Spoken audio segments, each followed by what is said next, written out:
the statement to be made. I don't think it's proper for you to make comments on it. Speaker, I agree with you. Just one last No, sentence. but it will not be fair that after I stopped him, yes, I allow you to make comments on it. Unfortunately, Mr. Speaker, we couldn't stop them from walking out. No. We couldn't stop them from walking out. Well, and the whole nation has seen them walk out. Whether it's fortunate or unfortunate, that's a different thing altogether. Let's go on with today's business. That is so, Mr. Speaker. Please. Except that I will land. There is no except. There is no except. Okay, Mr. Speaker.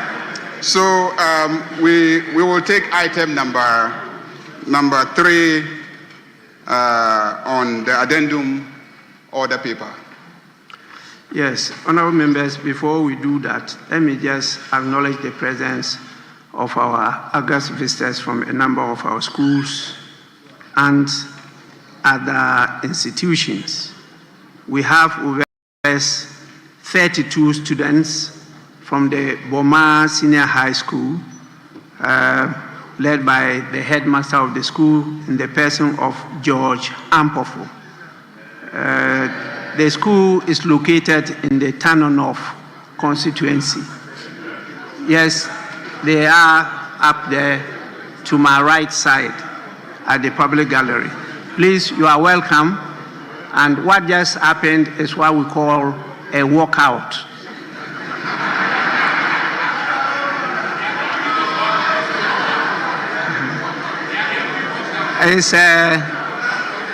It's part of the practice of democracies all over the world.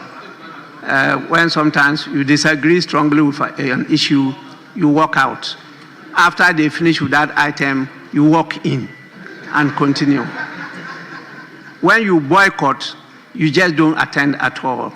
Then that one would be a boycott. But this one, they were present and they did a walkout. It doesn't prevent business from going on. Once you have the quorum to transact business, you have to go on. If you have the numbers to take a decision, you proceed with that. Okay. So please, you are warmly welcome. And even though you have been welcome with your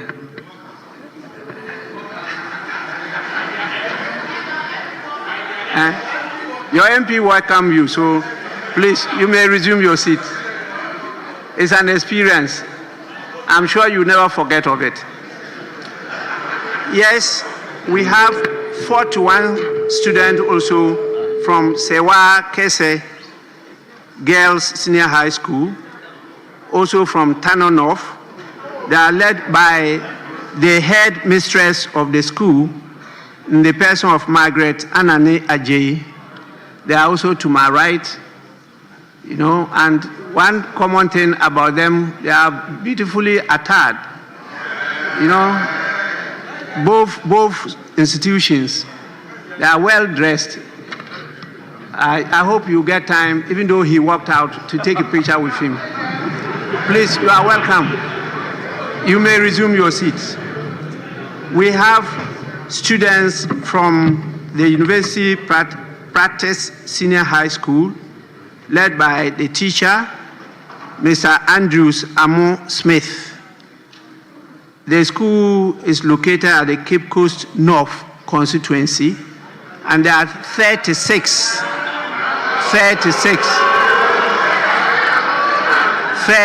of them are here.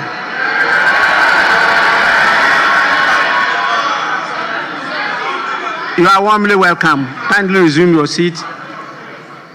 You are lucky your MP didn't walk out. We have also from the Jamase Pentecost Child Development Center. There are 55 in number, and they are led by the director of the center in the person of Magdalene Kobla. This center is located in the Afija Sechere East constituency. 55 of them are here. In the absence of your MP, welcome you to the House. But as I advised, please, it's a good opportunity to have a shot with the MP. I'm sure he'll be waiting outside for you. Honorable members, you may resume your seats. We also have the presence of a number of visitors from the Kona Presby Child Development Center. They are led by the director of the center in the person of Peter Kwache. There are 56 in number, and that is also from Afija Sechere East constituency. It's a good day for you because you will never forget about this day. That you came, you saw, and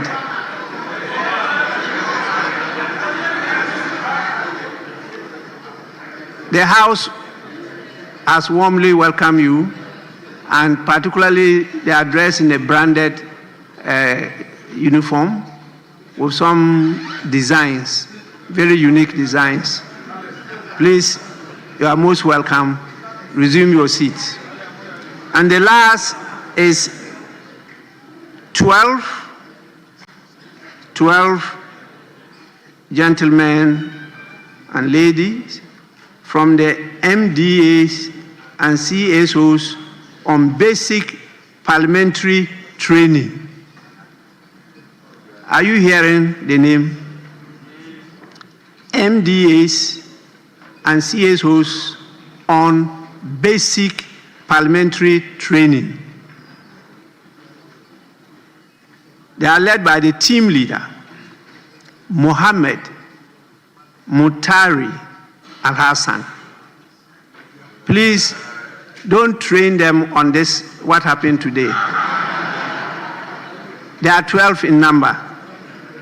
And because of the nature of the institute, they are not specified where it is located, which meant that it's made out of a collection of many people from all over the country, MDAs and CSOs all over the country, and they participate in basic parliamentary training, and this is being handled by the Parliamentary Training Institute, which is located and created here by Parliament itself. So that's what we're doing, giving them basic parliamentary training. But definitely they will explain what has happened to you. You are warmly welcome. You may resume your seats. Yes, honorable members, we now move on to item 3, motion. Minister for Finance.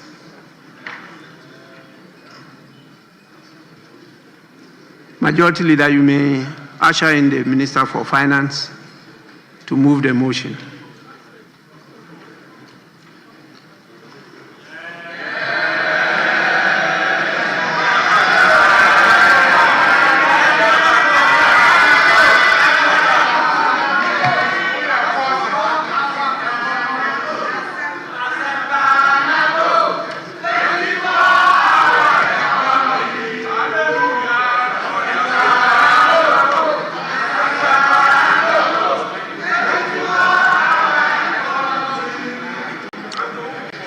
Yes, Minister, motion number 3,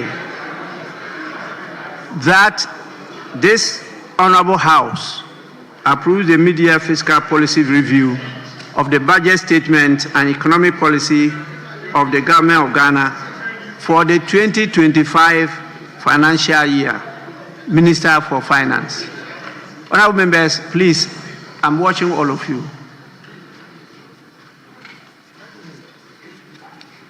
Yes, Minister.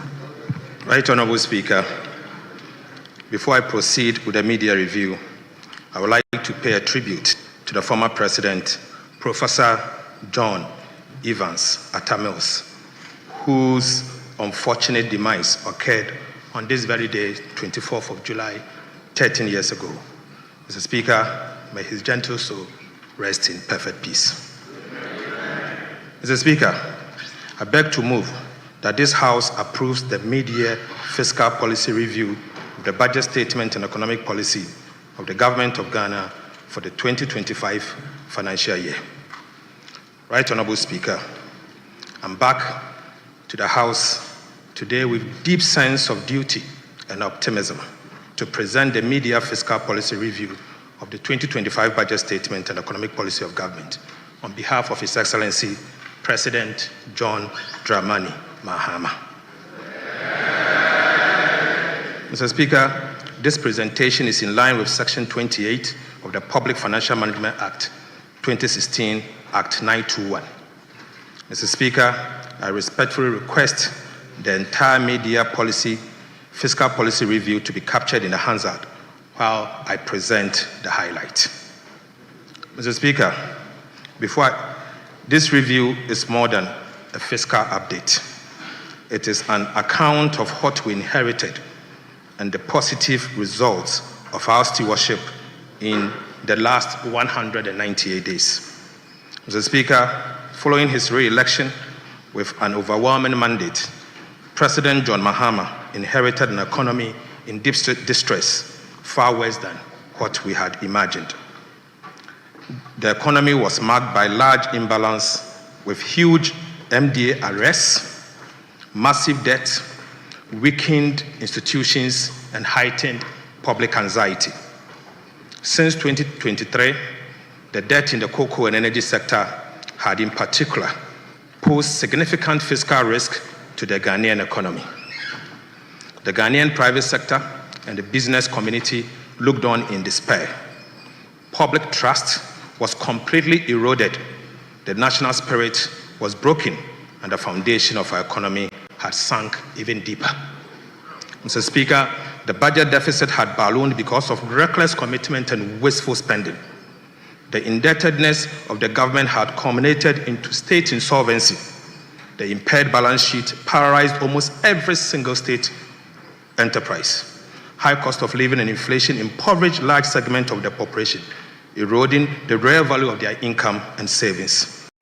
Right Honorable Speaker, the mismanagement of our public finances by the previous administration led to a devastating haircut through the DDEP, which denied pensioners and middle class their lifetime savings, their livelihood, and in fact, their dignity. Mr. Speaker, Eurobond holders also suffered painful haircuts, severely affecting Ghanaian businesses and financial institutions. Soaring interest rates crowded out essential spending on education, health, and infrastructure. Right Honorable Speaker, the Ghana cedi depreciated against all major currencies to levels never seen before, making it the worst performing currency in the world. Public sector corruption reached an all-time peak. As President Mahama said, the whole of Ghana was indeed a crime scene. Mr. Speaker, investor confidence waned considerably, significantly reducing investment inflows. The public debt reached unsustainable levels. The unemployment situation worsened, which made it difficult for Ghanaians to find decent jobs.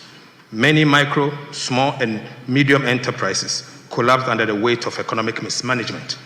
Right Honorable Speaker, to compound all this, the country suffered credit rating downgrades by all three major credit rating agencies, placing Ghana firmly in default or junk territory, never seen in the history of Ghana. Mr. Speaker, to further illustrate the enormity of this economic burden, we inherited an IMF program which had derailed and completely gone off track, with key targets missed, putting our economic recovery program in jeopardy. In the words of the Deputy Managing Director of the IMF, Mr. Boli, the program had deviated substantially from its target by close of 2024, unquote. Mr. Speaker, we also inherited weak commitment control systems and irresponsible spending, which left arrests of over 67 billion and contract commitment of about 194 billion Ghana cedis. Right Honorable Speaker, we inherited a bleeding energy sector with annual financing shortfall in excess of $1.5 billion US. We inherited a debt-riddled cocoa sector with liabilities of 32 billion Ghana cedis, a weak financial sector with significant non-performing loans, despite pumping over 30 billion Ghana cedis into the so-called financial sector cleanup. Right Honorable Speaker, steep debt repayment harms were also inherited, where at the time, Mr. Speaker, we inherited repayment harms of 20 billion for the year 2026, 50.3 billion for the year 2027, and 45.8 billion for the year 2028, as well as significant short-term treasury bills maturities of about 137 billion Ghana cedis. Mr. Speaker, we inherited depleted buffers needed to cushion the country from any fiscal or external shocks with empty sinking fund. And Mr. Speaker, we inherited stored projects, about 55 of them tied to bilateral debt restructuring, with about $3 billion in undisbursed loans. Mr. Speaker, the root of our 2022 economic crisis can be traced directly to an overbearing fiscal dominance, marked by reckless spending and corruption, compounded by poor leadership of the previous NPP administration. Mr. Speaker, the worsened fiscal situation spilled over into the monetary and external sector, causing a rapid depreciation of the Ghana cedis. The monetary financing by the central bank reached an all-time high, driving inflation to levels never seen in decades. Mr. Speaker, there was a complete lack of coordination between the Ministry of Finance and the Bank of Ghana, signaling the highest level of incompetence in the management of our economy. Mr. Speaker, in the face of all this dire inheritance bequeathed by the drbawumia administration, the government of President John Dramani Mahama made a conscious decision not to make excuses, but to reset our country. We chose the path of structural reforms and transformation. We set out to reset our economy, restore good governance, and policy credibility. We renewed our social contract with the Ghanaian people and redefined national priorities by being deliberate in both our policy choices and approach to economic management. At the very onset, we organized the National Economic Dialogue and the National Education Forum. Mr. Speaker, we held direct engagement with key groups and stakeholders, including market women, trade unions, youth organizations, and traditional leaders. Mr. Speaker, you may recall that clear policy measures were outlined in the 2025 budget presented to this House in March this year. In our new economic model, Mr. Speaker, we tightened fiscal discipline without compromising social spending. Right Honorable Speaker, the recent IMF Executive Board affirms this new economic management model, noting that faced with large policy slippage and reform delays at end 2024, the new NDC administration had taken bold corrective actions to maintain the program on track. Right Honorable Speaker, the IMF further noted that these corrective actions, combined with continuous structural reforms and an improved external sector, are expected to result in economic stability, resilience, and inclusive growth. Mr. Speaker, we streamlined and increased investment in education, health, agriculture, and infrastructure, as well as employment. In fulfillment of our major manifesto pledge, we established the Ghana Gold Board through Act 1140 to accumulate foreign exchange to support the stability of the Ghana cedi. We have restored coordination between the Ministry of Finance and the Bank of Ghana to ensure a cohesive and integrated approach to economic policymaking across relevant institutions. Mr. Speaker, in less than 200 days, we have brought back clarity, certainty, stability, and purpose to our economic policy direction. Right Honorable Speaker, we have made significant progress. The signs of recovery are obvious, evident, noticeable, visible, tangible, and they are being felt. Mr. Speaker, Ghana's fiscal position has significantly improved. The primary balance on commitment basis posted a surplus of 11.1% of GDP at the end of June 2025, beating the ambitious 0.4% surplus target for the same period.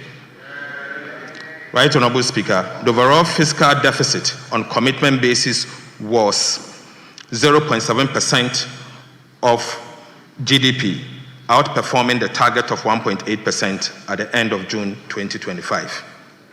Mr. Speaker, inflation has reduced significantly from 23.8% at the end of December 2024 to 13.7% at the end of June 2025. Mr. Speaker, it is important to note that this is the lowest since December 2021 and marks 6 months of continuous decline. Interest rates are declining with a drastic drop in Treasury bill rates. The 91-day Treasury bill rate has reduced from 27.73 in December 2024 to 14.73 in June 2025, a decline of over 1,300 basis points. Mr. Speaker, the 182-day T-bill rate has reduced from 28.43% in December 2024 to 15.34 in June 2025, a decline of another 1,300 basis points. Mr. Speaker, the 364-day T-bill rate has also reduced from 29.95 in December 2025 to 15.76 in June 2025, marking a decline of over 1,400 basis points. Gross international reserves has significantly improved, Mr. Speaker. The Bank of Ghana accumulated $11.12 billion, covering 4.8 months of import at the end of June 2025. And this compares to $8.98 billion, covering a 4 month of import as at end December 2024. Mr. Speaker, the Ghana cedi has demonstrated exceptional resilience and strength in recent months. At the end of June 2025, the Ghana cedi appreciated by 42.6% against the US dollar, 30.3% against the British pound, and 25.6% against the euro. This is a significant reversal compared to the same period in 2024 when the cedi depreciated by 18.6%, 17.9%, and 16.0% respectively. Mr. Speaker, so far, we have almost reversed all the cedi depreciations in the year 2022, 2023, and 2024. Mr. Speaker, it is important for us to note that it is the first time that this level of appreciation has been recorded in the 60 years history of the Ghana cedi. Rating agencies, which once classified our sovereign creditworthiness as junk, are beginning to upgrade our ratings. Fitch Ratings upgraded Ghana's long-term foreign currency issuer default rating to B- with a stable outlook from restricted default on the 17th of June 2025. The IMF program is back on track with the successful conclusion of the fourth review by the IMF Executive Board on the 7th of July 2025, which immediately triggered the disbursement of $367 million United States dollars. Right Honorable Speaker, beyond the numbers, this is a story of sound leadership, better economic management, and a restoration of hope to a nation once in despair. Let me, on behalf of the President John Mahama, sincerely thank the people of Ghana for their trust, patience, and continued support. We do not take your sacrifice for granted. Mr. Speaker, this government did not come to simply manage the decline. We came to reverse it and reset our country. The gains of these first 6 months are just the beginning. Mr. Speaker, these early successes only encourages us to stay the focus, stay disciplined, and continue to do more for the people of Ghana.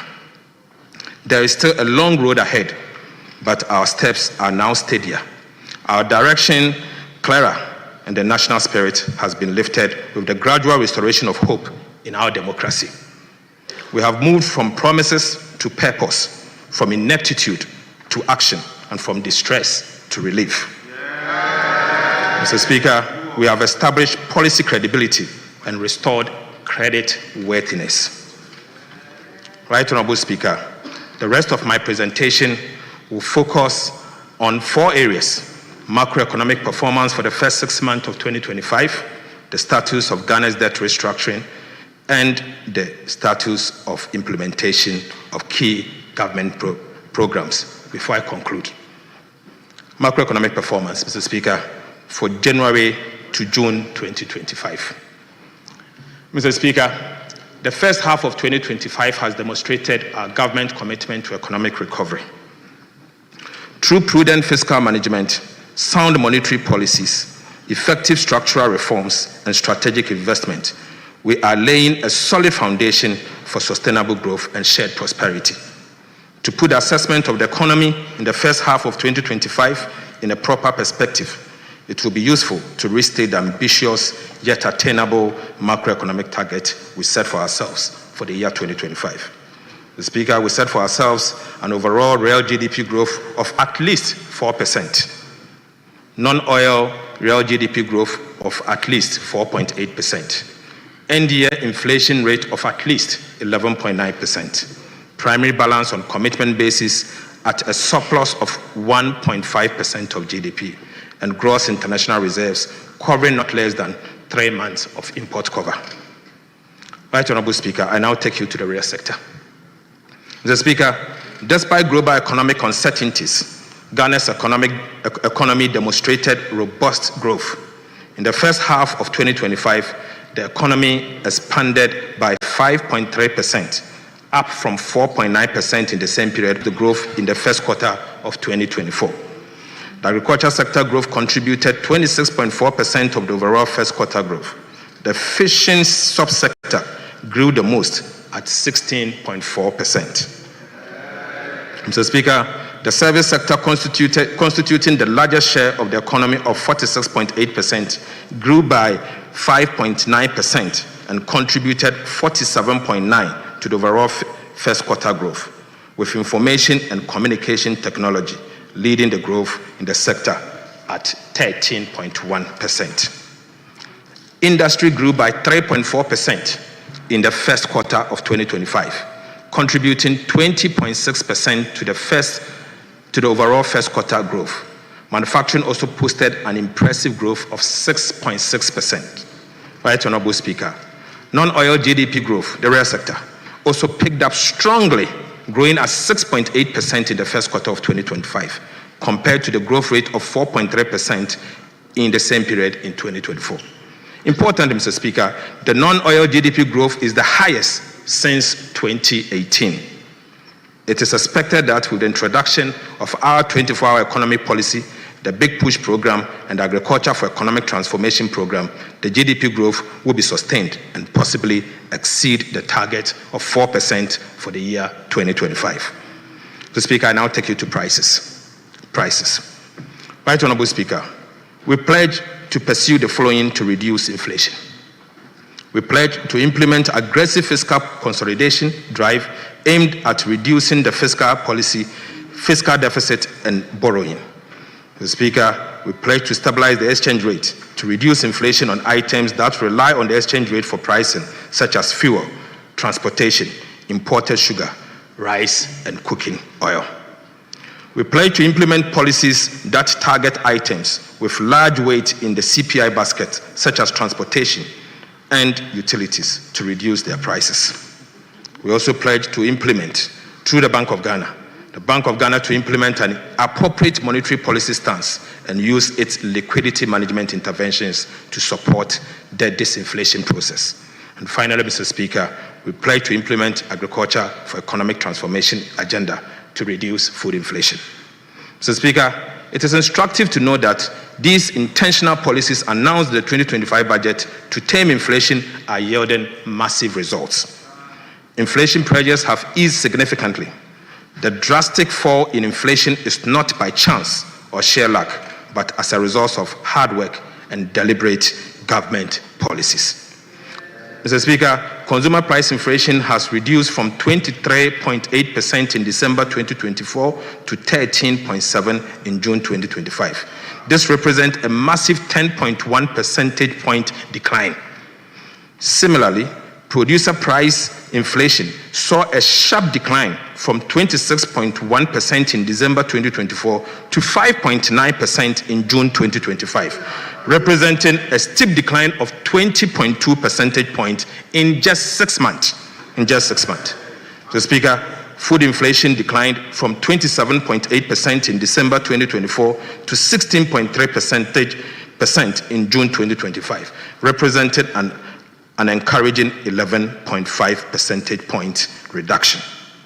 Non-food inflation also declined from 20.3% in December 2024 to 11.4% in June 2025, representing 8.9 percentage point reduction.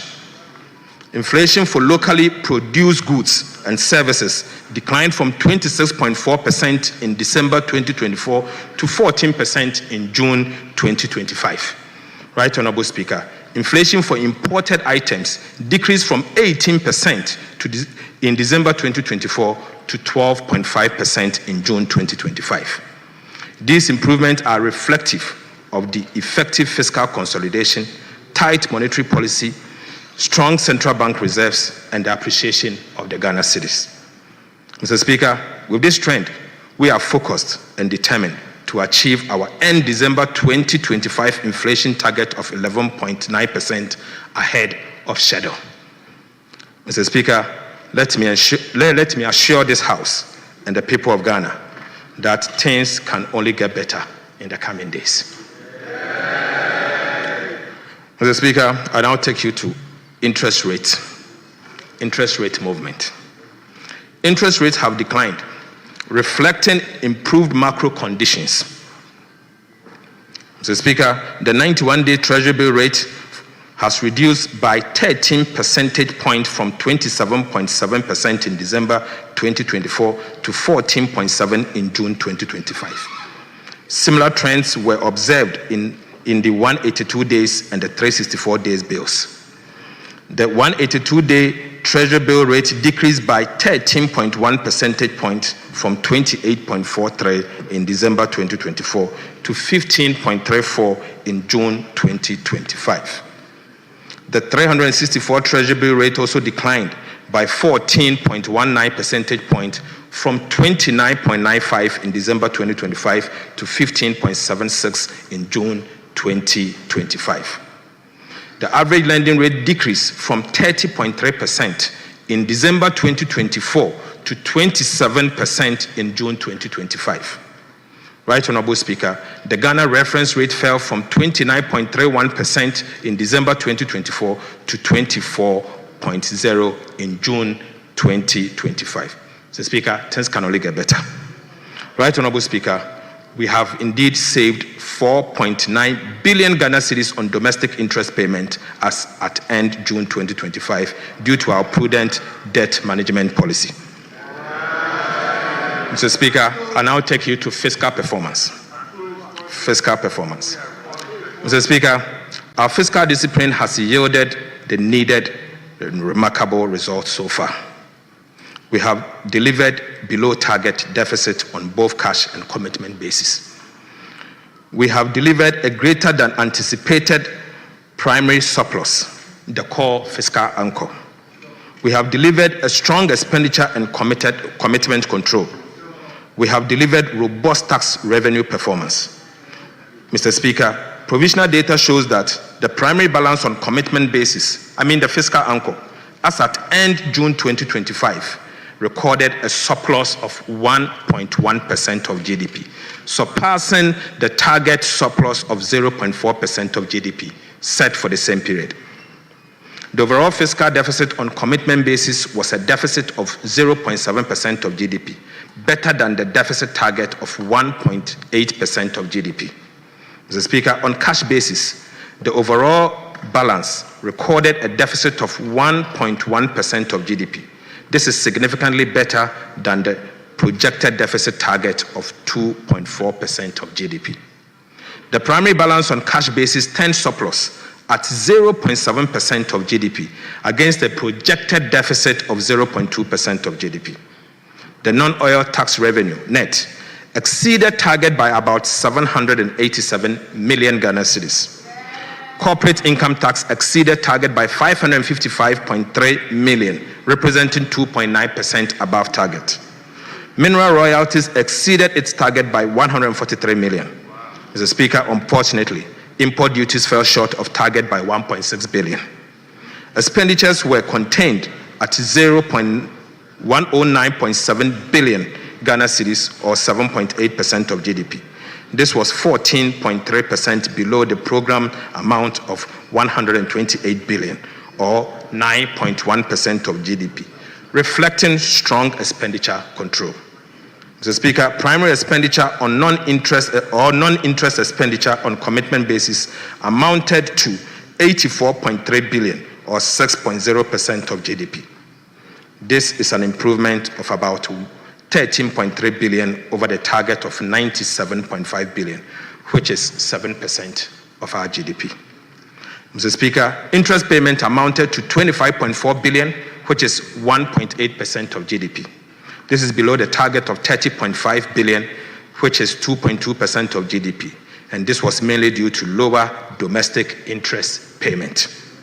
Domestic interest payment amounted to 21.6 billion against a target of 26.5 billion, representing a reduction of 4.9 billion Ghana cedis, mainly on account of lower than planned domestic borrowing and the decline in the T-bill rates.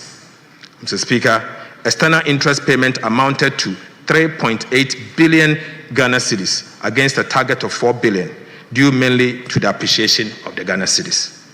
Other expenditure, mainly comprising energy sector levies, transfers and energy sector payment shortfalls, amounted to 11.4 billion Ghana cedis, or 8% of GDP. This was 12.7% below the target of 13.1, or 0.9% of GDP for the same period. Right Honorable Speaker, arrest clearance amounted to 4.8 billion Ghana cedis. It is important to note that there was no build-up in arrest payable during the period under review, signaling strong commitment control and fiscal discipline. Mr. Speaker, we are very different from our friends that decided to flee from the chamber. Mr. Speaker, the deficit was largely financed from domestic sources, with net domestic financing of 13.1 billion, well below the 18.7 billion target. The net foreign financing was 2.8 billion, mostly from the utilization of the 4.5 billion IMF disbursement. Mr. Speaker, between 1st of January to 6th of January, the IMF disbursement of 4.5 billion was spent before the Mahama administration took office, just in 6 days. Mr. Speaker, project loan disbursement was 2.4 billion Ghana cedis. Mr. Speaker, even though Ghana is relying on the domestic market for financing, we have borrowed less than we planned, signifying strong expenditure control and fiscal discipline. Right Honorable Speaker, this is a strong signal to the investor community and all stakeholders that the needed fiscal consolidation is happening here in Ghana, and it will be sustained. Right Honorable Speaker, Ghana is back on the international scene. Mr. Speaker, exchange rate development. Right Honorable Speaker, government commitment to implement the following measures, to implement the following measures to stabilize the exchange rate. Mr. Speaker, we committed to establish the Ghana Gold Board to enhance the generation and accumulation of foreign exchange to support the stability of our currency. Mr. Speaker, we committed to pursue strong fiscal consolidation through the reduction in public sector spending and the fiscal deficit to reduce the pressures on the exchange rate. Mr. Speaker, the Bank of Ghana also committed to implement appropriate FX forward auction to support the stability of the cedi. And Mr. Speaker, finally, we committed that the 24-hour economy and accelerated export development program will boost local production and reduce reliance on export. Right Honorable Speaker, let me state emphatically that these deliberate policies announced in the 2025 budget to stabilize the Ghana cedi are yielding massive results. The results we are witnessing are not by chance. They are the fruits of hard work, discipline, and intentional policies. Mr. Speaker, the cedi performance in the first half of the year 2025 has been impressive. the Ghana cedi experienced significant appreciation against all major trading currencies in the first 6 months of 2025. I'm happy to inform the House that our previous record, where the Ghana cedi used to trade against the US dollar at 17, is as at yesterday trading at 10.4. Mr. Speaker, similarly, the Ghana cedi, which was once trading at 21 cedis to the British pound, was trading at 14.1 as at yesterday, 23rd July 2025. Mr. Speaker, as at end June 2025, the cedi appreciated by 42.6% against the US dollar, 30.3% against the British pound, and 25.6% against the euro. This is a significant improvement over the cedi depreciation of 18.6%, 17.9%, and 16.0% against the US dollar, British pound, and the euro. Mr. Speaker, I repeat, so far, we have almost reversed all the cedi depreciation in 2022, 2023, and 2024. This level of appreciation has never happened in the history of our country. Mr. Speaker, Right Honorable Speaker, fellow citizens, Ghana cedi no apeke. Cedi no apeke. Mr. Speaker, these gains are largely due to strong fiscal consolidation, tight monetary policy, improved external sector balance, renewed investor confidence, positive market sentiment, credit rating upgrades, and successfully securing staff level agreement and subsequently the board level approval of the fourth review of the IMF program. Right Honorable Speaker, the cedi rebound signals that Ghana's economic foundations are once again beginning to firm up. Sustaining this stability will require continued fiscal discipline, supportive monetary policy, strong liquidity sterilization, robust reserve accumulation, supported by activities of the Ghana Gold Board, and credible implementation of structural reforms. Mr. Speaker, I now take you to the external sector. Right Honorable Speaker, our external sector has shown remarkable improvement in the last 6 months.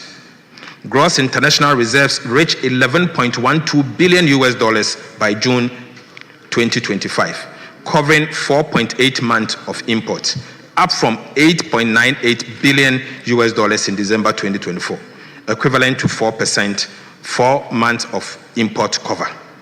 Mr. Speaker, in just 6 months, even before the IMF and World Bank disbursement, in fact, without external borrowing, we have added $2.14 billion to the country's gross international reserves. Right Honorable Speaker, trade surplus increased from $1.37 billion in June 2024 to $5.57 billion in June 2024, representing a whopping 306.6% increase just in 6 months. Mr. Speaker, this was driven by strong exports, particularly in gold, cocoa, and controlled imports. Mr. Speaker, the current account surplus improved significantly to a provisional $3.44 billion by June 2025 from $28.11 billion in June 2024. Provisional net capital and financial inflows reached $937.58 million in June 2025, indicating renewed investor confidence. Mr. Speaker, I take you to monetary and the financial sector development. Right Honorable Speaker, monetary indicators point to a sustained monetary expansion. Credit to the private sector increased by about 31.3% in June 2025. Reserve money growth moderated and M2 growth remained consistent, supported by increased deposit mobilization and improved net foreign asset. Net domestic asset growth slowed, while net foreign asset surged, indicating a shift in liquidity drivers towards external inflows. Right Honorable Speaker, I take you to the recapitalization of the National Investment Bank. Mr. Speaker, you may recall that I updated this House during the 2025 budget presentation on the restructuring and recapitalization of the National Investment Bank, our NIB, as one of the critical reforms in the financial sector that should have been delivered in 2024. Unfortunately, Mr. Speaker, after spending a whopping $30.3 billion in the so-called financial sector cleanup exercise, the previous NPP administration left NIB in dire straits with a capital adequacy ratio of a negative 53.13% by end of June 2024.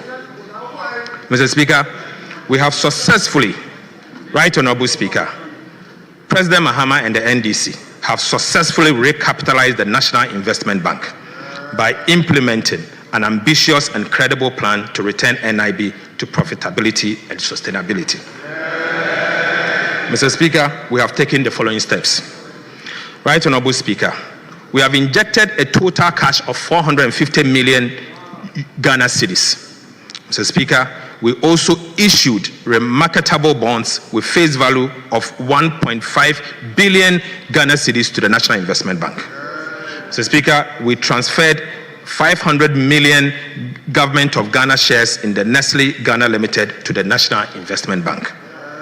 Right Honorable Speaker, these transfers have significantly improved the capital adequacy ratio from negative 53.13% at the end of December 2024 to a positive 23% in May 2025. Mr. Speaker, by taking these major steps, we have preserved depositors' fund valued at 6.4 billion Ghana cedis. We have also saved over 900 direct jobs at the National Investment Banks. So, Speaker, we have preserved an indigenous Ghanaian bank. But, Mr. Speaker, let me state this.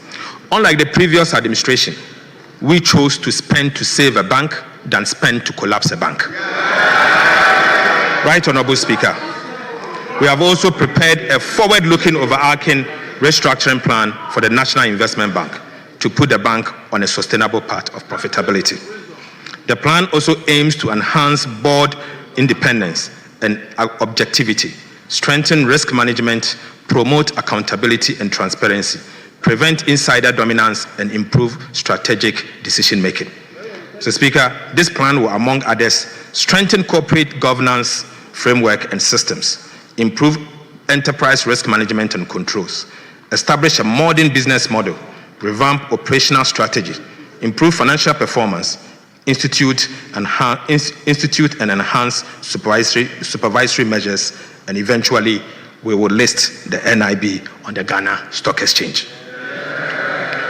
Right Honorable Speaker, NIB now has a total paid-up capital of 3.4 billion Ghana cedis and a capital adequacy ratio of 23%.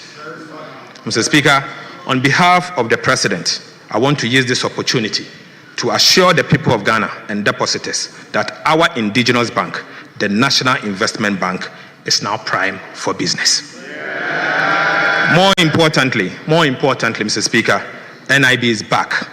NIB is now liquid. NIB is now safe. NIB is fully capitalized. Mr. Speaker, we therefore encourage all and sundry to do business with the revitalized National Investment Bank, NIB. Mr. Speaker, I now take you to credit ratings. Mr. Speaker, the progress we are making in our economic reforms and debt restructuring efforts has been recognized internationally. On the 16th of June 2025, Fitch Rating upgraded Ghana's long-term foreign currency issuer default rating to B-, with the stable outlook from restricted default, the first time since 2021. Fitch cited significant exchange rate appreciation, declining debt levels, strong nominal GDP growth, increased reserve accumulation, and normalized relationship with external creditors as key drivers.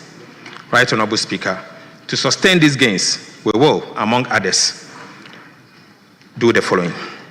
We'll maintain fiscal discipline through continued implementation of prudent policies to promote fiscal and debt sustainability.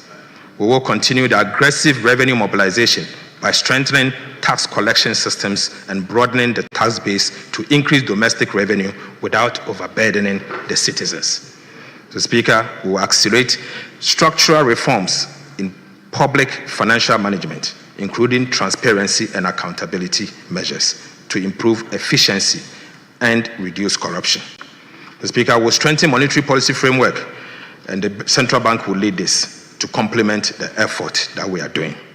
Mr. Speaker, we will diversify the economy through investment in sectors beyond traditional export to reduce the vulnerability to commodity price shocks and continue to maintain strong relationship with our international financial institutions and development partners to support ongoing reforms and assess technical assistance. So, Speaker, it's expected that other rating agencies, namely S&P and Moody's, will follow suit, given the remarkable progress we are making in ensuring economic stability and promoting inclusive growth. Right Honorable Speaker, this is just the beginning. We are determined to do better than B-. Ghana indeed deserves better than B-. Right Honorable Speaker, I now take you to fiscal policies and give you an update. The Speaker, I start with VAT reforms. The Speaker, in the 2025 budget statement, we reaffirmed our commitment to the people of Ghana and the business community to undertake comprehensive value-added tax reforms this year. These reforms are aimed at addressing the distortions and cascading effect inherent in the current VAT structure. To support this effort, we also committed to seeking technical assistance from the International Monetary Fund, the IMF, and engage the people of Ghana. So, Speaker, I'm pleased to report that we have successfully completed our engagement with the IMF. Currently, the Ghana Revenue Authority, together with the Ministry of Finance, is undertaking a nationwide consultation process to sensitize key players in the trade and business sector on the VAT reform and solicit feedback from them. Right Honorable Speaker, the Ministry of Finance hopes to complete this process by September 2025, prepare a new VAT bill by October 2025, and submit same to Parliament as part of the 2026 budget statement. Mr. Speaker, I would like to reassure the people of Ghana that at the minimum, the following will happen as part of the VAT Act. Amendment Bill. Mr. Speaker, COVID levy will be abolished. The effective VAT rate will be reduced. The punitive cascading effect of the GET Fund and NHIS levy will be removed. VAT flat rate will be removed. And a unified VAT rate will be implemented.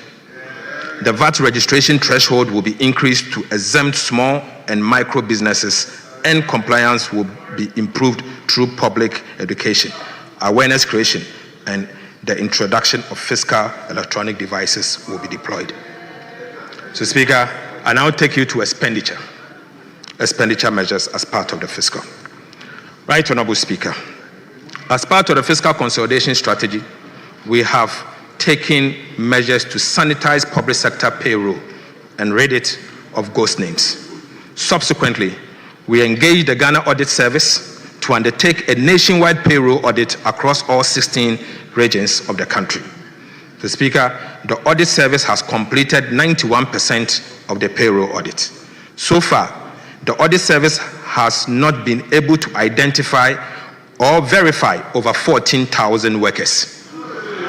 Mr. Speaker, again, they have identified 53,311 separated staff on the payroll. Mr. Speaker, separated staffs are staff who are either on retirement, reassigned, terminated, or are on leave without pay, or deceased, and yet remain on government payroll. Mr. Speaker, the Audit Service expects to recover a minimum of 150.4 million of unearned salary from the separated staff over 2023 and 2024 period alone. Right Honorable Speaker, going forward, we will enforce the monthly payroll validation process and strictly apply sanctions to all who validate ghosts for payment of salaries. Mr. Speaker, let me use this opportunity to strongly caution those who validate ghosts across the public service that they will be personally liable for the loss of public fund. Mr. Speaker, let me repeat.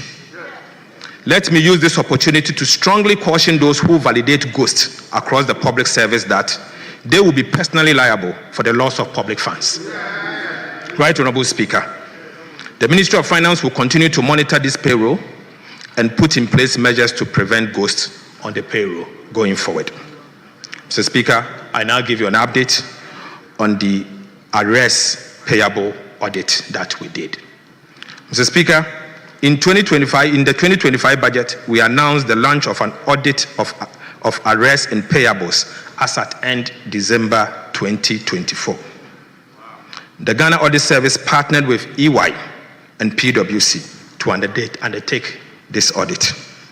Mr. Speaker, the Audit Service was tasked to audit and validate 68.7 billion Ghana cedis. Mr. Speaker, 68.7 billion Ghana cedis. So far, Mr. Speaker, 87% of the audit has been completed. Results show so far are as follows. Mr. Speaker, a total of 28.3 billion Ghana cedis has been validated for payment. Mr. Speaker, 27.3 billion is pending validation as we speak. Right, Honorable Speaker, an amount of 3.6 billion Ghana cedis has been rejected because of errors, duplication, and non-compliance with PFM and procurement rules. The Speaker, of this amount, 562.6 million is without adequate supporting document. So, Speaker, the outcome of this audit will blow your mind. Blow your mind. So, Speaker, the audit is expected to be completed by end of August 2025. Once finalized, we will update the House on the findings and outcomes. Mr. Speaker, I now take you to update on the IMF program. Update on the IMF program. Right, Honorable Speaker, Ghana remains on track on the implementation of the IMF program. A staff-level agreement was reached during the fourth review mission in April 2025, and we received executive board approval on the 7th of July 2025. This unlocked $367 million disbursement, bringing the total disbursement under this program to $2.3 billion. The fifth review, which is scheduled for September 2025, will be based on June 2025 data. Mr. Speaker, I'm comfortable that Ghana is on course to achieve most of the target for the fifth review. Mr. Speaker, I now take you to public debt development. Public debt development. Right, Honorable Speaker, our commitment to fiscal discipline, through prudent debt management and exchange rate appreciation has resulted in a significant improvement in Ghana's debt profile. Public debt reduced from 726.7 billion as at end December 2024 to 613 billion as at end June 2025. Mr. Speaker, Ghana's public debt reduced by 113.7 billion Ghana cedis in 6 months. Mr. Speaker, for the first time in Ghana's history, there is a negative 15.6% rate of debt accumulation. Right, Honorable Speaker, Ghana's public debt to GDP ratio as at end June 2025 was 43.8% from the 61.8% of end December 2024. Mr. Speaker, Ghana's public debt as a percentage of GDP reduced by 18% of GDP in the last 6 months. Ghana's foreign debt as a percentage of total public debt declined from 57.4% as at end December 2024 to 49% by end June 2025. Mr. Speaker, this has significantly improved Ghana's debt sustainability. Mr. Speaker, I now take you to update on debt restructuring. Update on debt restructuring. Right, Honorable Speaker, government remains committed to restructuring our bilateral and commercial debt under the G20 Common Framework. On the 24th of June 2025, the House approved an indicative terms of the Memorandum of Understanding between Ghana and Official Creditors Committee. On behalf of His Excellency the President, I wish to thank this House for swift action, which has enabled Ghana to begin negotiation for the signing of bilateral agreement with each of the creditor countries. We are ready to sign the agreement with two countries as at tomorrow. Mr. Speaker, it is expected that 4 agreements will be signed by close of tomorrow. First, we'll sign with France, and the second will sign with another country yet to be confirmed. Mr. Speaker, on the commercial debt restructuring, we have signed non-disclosure agreement, NDAs, with some commercial lenders, in line with the government's strong commitment to honoring its debt obligation. We have made 2 debt service payments of about $700 million to our Eurobond holders. Mr. Speaker, on the domestic front, government continues to meet its commitment towards the domestic bondholders. For the first time, for the first half of 2025, a total of 9.8 billion Ghana cedis was paid to coupons to DDEP bondholders, of which 3.6 billion Ghana cedis was capitalized. Right, Honorable Speaker, for non-tendered bondholders, government paid a total of 1.1 billion Ghana cedis. This was the outstanding debt service as at 2024. Mr. Speaker, for the second half of 2025, an amount of 10.2 billion Ghana cedis is due as coupon payment on the DDEP bonds and 724.1 million as debt service for the non-tendered bondholders. It is important to note that government remains committed to honoring its debt service obligation, and therefore, we have made sufficient preparation towards the settlement of this debt, and bondholders should not worry, this amount will be paid in due course. Mr. Speaker, priority project under the restructured bilateral debt. Following Ghana's default on its external debt service obligation on the 19th December 2022, creditors halted disbursement of 55 bilateral projects. This resulted in several uncompleted projects dotted across the country, with a massive $3 billion US in undisbursed loans. The IMF and Official Creditors Committee annual disbursement ceiling of $250 million for official creditors loan implies that it will take 12 good years to fully draw down on the undisbursed loans. Under the MOU with the Official Creditors Committee, the government of Ghana was required to submit a priority list to accommodate the $250 million annual disbursement ceiling. Right, Honorable Speaker, during the presentation of the 2025 budget and economic policy of government, I informed this House that we will engage to resolve this challenge. Following the extensive engagement, government has submitted a priority list of 24 projects to the OCC and the IMF.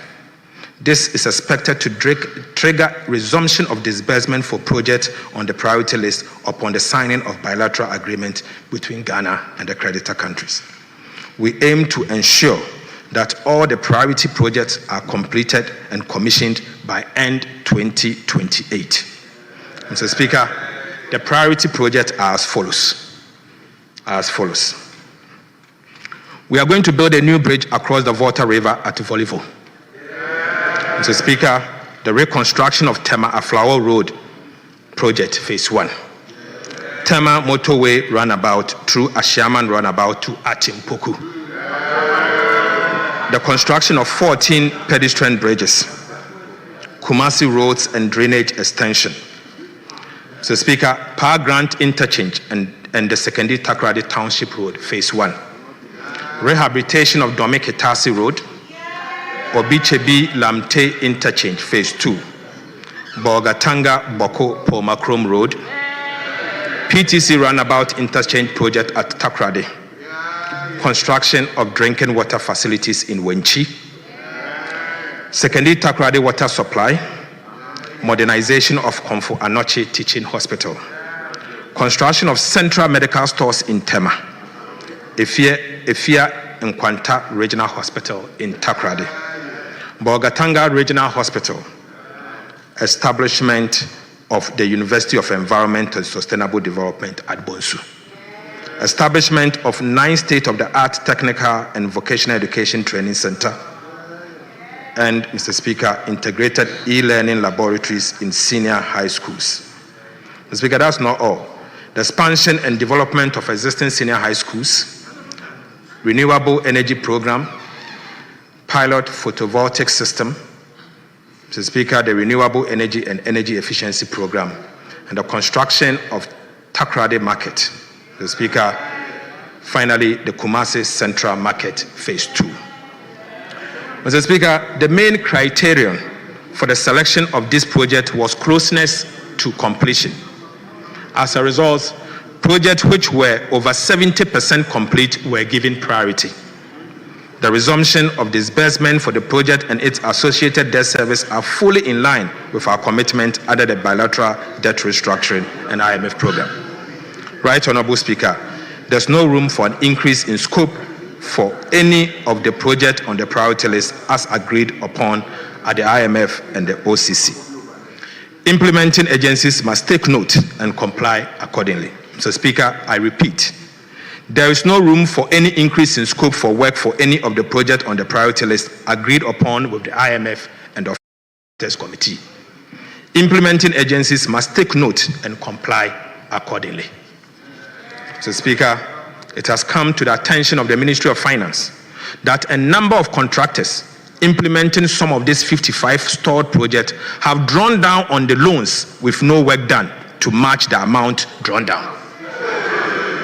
Mr. Speaker, sadly, it has come to the attention of the Ministry of Finance that a number of contractors implementing some of these 55 projects have drawn down on the loans with no work done to match the amount drawn down. Again, some contractors have submitted additional costs in excess of what Parliament approved. The Ministry of Finance has accordingly commissioned a forensic audit into this project. Mr. Speaker, we will apprise the House when this audit is completed. And Mr. Speaker, for emphasis, the Auditor General is the one doing this forensic audit in partnership with some of the Big Four. Update on sinking fund. Mr. Speaker, in the 2025 budget statement, government announced that it will commence the operationalization of Section 37 to 44 of the Public Financial Management Act, Act 921, as amended, to build sufficient buffers in the sinking fund for prompt redemption of specified loans obligations of government. Mr. Speaker, government has set up a CD sinking fund account and US dollar sinking fund account. Beginning August 2025, the Ministry of Finance will commence the building of cash buffers to support the repayment of Ghana's domestic debt service obligation relating to the domestic debt exchange program bonds, which will fall due in the year 2027, 2028, and even 2026. Mr. Speaker, the CD sinking fund will specifically target the redemption and debt service harms in 2026 of 20 billion US dollars, Ghana cedis, for the year 2026, 50.3 billion Ghana cedis for the year 2027, and 45.75 billion Ghana cedis for the year 2025. Similarly, the US dollar sinking fund account will also target Eurobond redemption, which will fall due from 2026 of 1.45 billion US dollars, 1.17 billion US dollars in 2027, and 1.14 billion US dollars in the year 2028. Mr. Speaker, the implementation of the sinking fund will provide a reliable buffers that ensures timely and predictable redemption of designated public debt obligation. This structured approach to debt service will enhance investor confidence and contribute to long-term debt sustainability of our dear country. Mr. Speaker, I now take you to Government of Ghana's liability management operations. Mr. Speaker, government has begun an implementation of an effective and efficient liability management program to reduce embedded risk on debt portfolio. Our liability management operation will, 1, reduce debt service costs and mitigate refinancing or rollover risk, extend maturities to alleviate near-term financing pressures, Mr. Speaker, to optimize the debt portfolio by rebalancing the mix of short-term versus long-term instrument and strengthen market confidence. Under our liability management operations, Mr. Speaker, we will analyze the domestic bond market to assess suitability for bonds buybacks. We will carefully sequence issuance of benchmark securities and prioritize longer dated tenor to establish a stable yield curve. Mr. Speaker, I take you to primary dealers and bond market specialist system as we inherited. Mr. Speaker, our debt management strategy is to use treasury bills for cash management purposes only. We intend to reopen the domestic bond market to finance the budget deficit. The reopening of the domestic bond market will aim at creating a more competitive primary market that can deliver the volume and pricing to enable the government lower its borrowing costs. Mr. Speaker, beginning August 2025, we will commence the selection of new book runners to assist government in the reopening of the domestic bond market. Mr. Speaker, for emphasis, beginning 2025 August, the government of Ghana will commence the selection of new book runners to assist government in the reopening of the domestic bond market. Mr. Speaker, the selection of book runners will focus on banks and investment dealers with the ability to achieve a wider market distribution and advice on pricing and structuring. Mr. Speaker, I now take you to revised macroeconomic framework. Mr. Speaker, macroeconomic target. Economic development in the first half of the year do not warrant a revision to the macroeconomic target and the appropriations bill. Mr. Speaker, I am not asking for additional money from the Appropriations Act. We maintain the following macroeconomic target for 2025. 1. Overall GDP growth at least 4.0%. At least. Non-oil GDP growth of at least 4.8%. End-year inflation rate of 11.9%. Primary balance on commitment basis at a surplus of 1.5% of GDP. And gross international reserves covering not less than 3 months of import. Mr. Speaker, although we have made significant progress, we are cautiously optimistic. Right Honorable Speaker, despite maintaining our macroeconomic target for 2025, including the primary balance on commitment basis of a surplus of 1.5% of GDP, we are revising both revenue and expenditure projections to reflect the impact of the additional revenue from the Energy Sector Levies Amendment Act 2025, Act 1141. Revisions to revenue. Right Honorable Speaker, as a result, total revenue and grant has been revised upwards from the 2025 budget target of 227.1 billion to 229.9 billion, or from 16.2% of GDP to 16.4% of GDP. This represents a nominal increase of 1.3%. Mr. Speaker, the additional revenue of 2.9 billion Ghana cedis will come from the increase in revenues from the amendment to the Energy Sector Levies Act. Mr. Speaker, I now take you to revisions to expenditures. Mr. Speaker, total expenditure on commitment basis has been revised downwards from 269.5 billion from the original budget projection of 270.9 billion Ghana cedis. However, primary expenditures has been revised upwards to 209.6 billion from the original budget projection of 206.8 billion Ghana cedis. This upward adjustment reflects an increase in the allocation to support energy sector payment. Mr. Speaker, interest payments have been revised downwards by 4.3 billion Ghana cedis from the original budget projection of 64.1 billion to 59.9 billion cedis.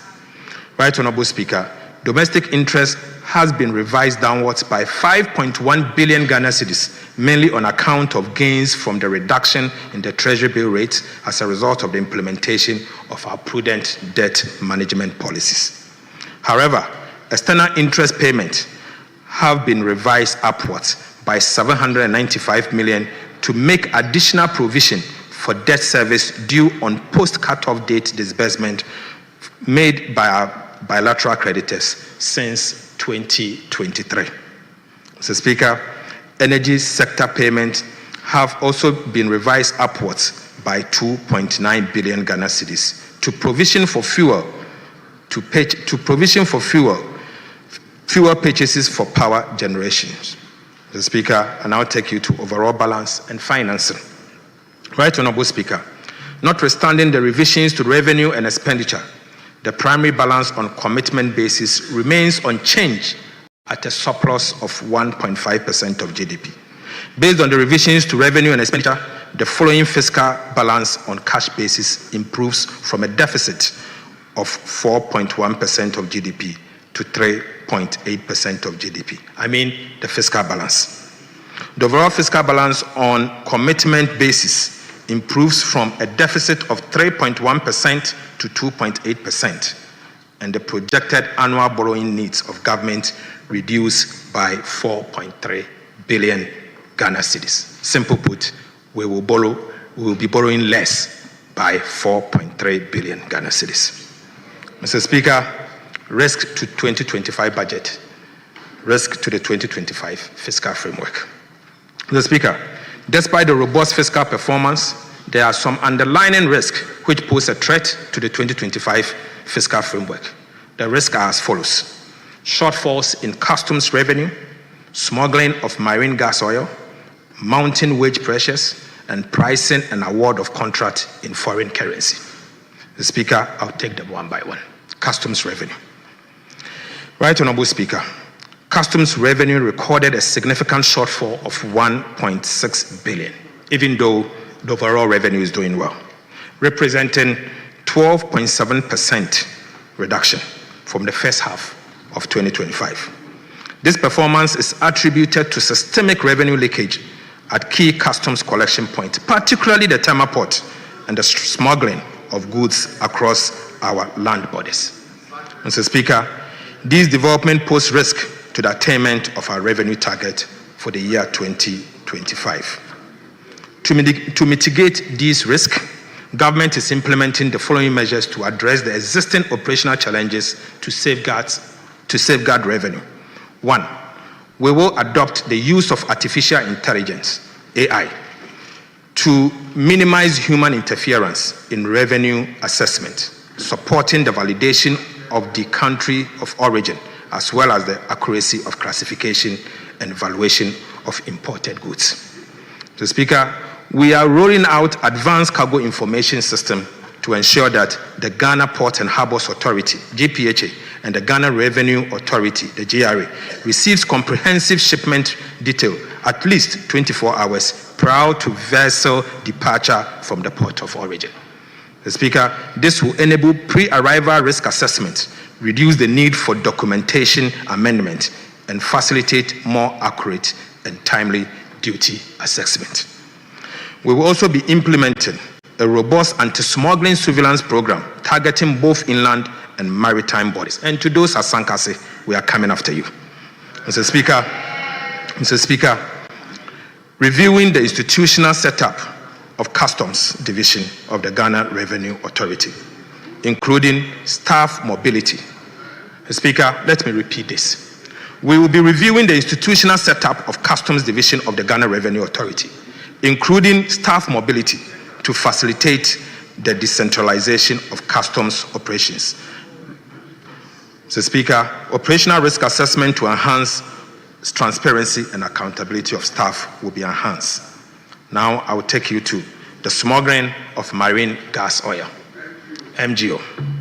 Right Honorable Speaker, tax exemptions on marine gas oil was introduced to support non-artisanal fishing fleet operating from Ghana. Over the years, the tax exemptions have created incentive to abuse and smuggling of MGO onto the open market, resulting in revenue losses estimated at nearly $500 million Ghana cedis every year. The government will withdraw the tax exemption to curb smuggling and stem the erosion of tax revenue, thereby reducing the fiscal risk to the 2025 budget. Mr. Speaker, I now take you to wages and salary, which happens to be the third risk to the budget. Right Honorable Speaker, we have seen some significant pressures on the compensation budget for the first half of 2025, mainly emanating from wages and salaries. Wages and salaries exceeded the target by 1.3 billion Ghana cedis for the first 6 months of the year. Mr. Speaker, the wage pressures were largely driven by last-minute recruitment undertaken by the previous MPP administration in the last quarter of 2024, especially in the areas of education, health, and security sector. Mr. Speaker, let me repeat. The wage pressures we are largely seeing are driven by the last-minute recruitment undertaken by the previous government in the last quarter of 2024, especially in areas of education, health, and the security sector. In addition, ad hoc reviews of conditions of service undertaken in previous years have distorted the single spine pay policy and further burdened the public wage. Mr. Speaker, the government is implementing the following measures to address this challenge. Number one, we'll conduct regular nationwide staff payroll audit to sanitize the payroll.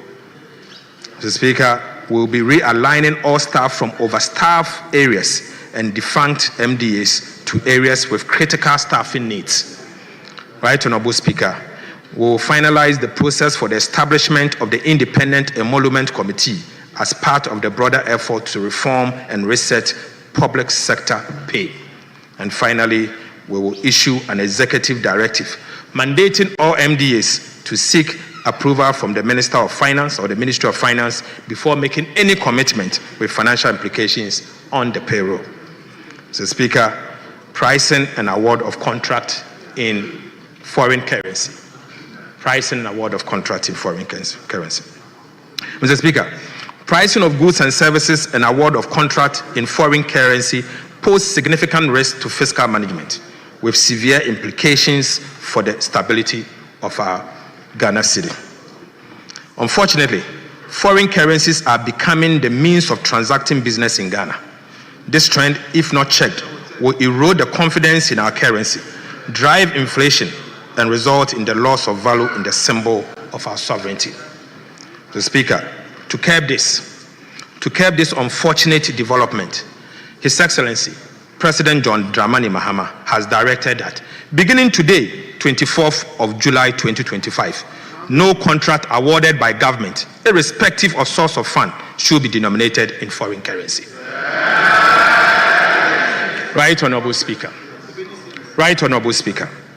To curb this unfortunate development, President John Dramani Mahama has directed that beginning today, 24th of July 2025, no contract awarded by government, irrespective of source of funding, should be denominated in foreign currency. Mr. Speaker, we also want to use this opportunity to remind the public that per the Foreign Exchange Act 2006, Act 723, companies, institutions, and individuals are prohibited from pricing, advertising, receipting, or making payment for goods and services in foreign currencies in Ghana without prior written approval from the Bank of Ghana. Right Honorable Speaker, I will take you to key policy initiatives. Mr. Speaker, I now present updates on key policy initiatives outlined in the 2025 budget. Right Honorable Speaker, since its establishment in April 2025, the Ghana Gold Board has initiated reforms to licensing regime that governs the local gold trading sector and introduced new aggregation system to effectively mop up gold from artisanal small-scale mining sector across the country. These measures have already yielded tangible economic benefits within the short period of operation of the Ghana Gold Board. In the first half of 2025 alone, gold export from the small-scale sector stood at 51.5 tons, with an export value of approximately $5 billion.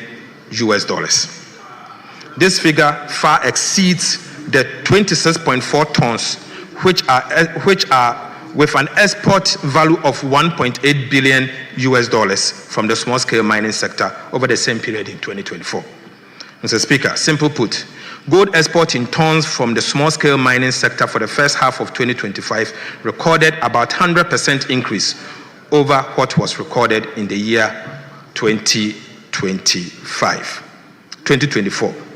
Similarly, the value of gold export from small-scale mining increased by about 180% for the first half of 2025 over that of the same period in 2024. Mr. Speaker, for the first time in Ghana's history, gold export from small-scale mining sector have exceeded gold export from large-scale sector. Mr. Speaker, the substantial foreign exchange inflows from the gold board operations in the artisanal small-scale mining sector have significantly strengthened our reserves, improved our balance of payment, and provided critical support for the Ghana city.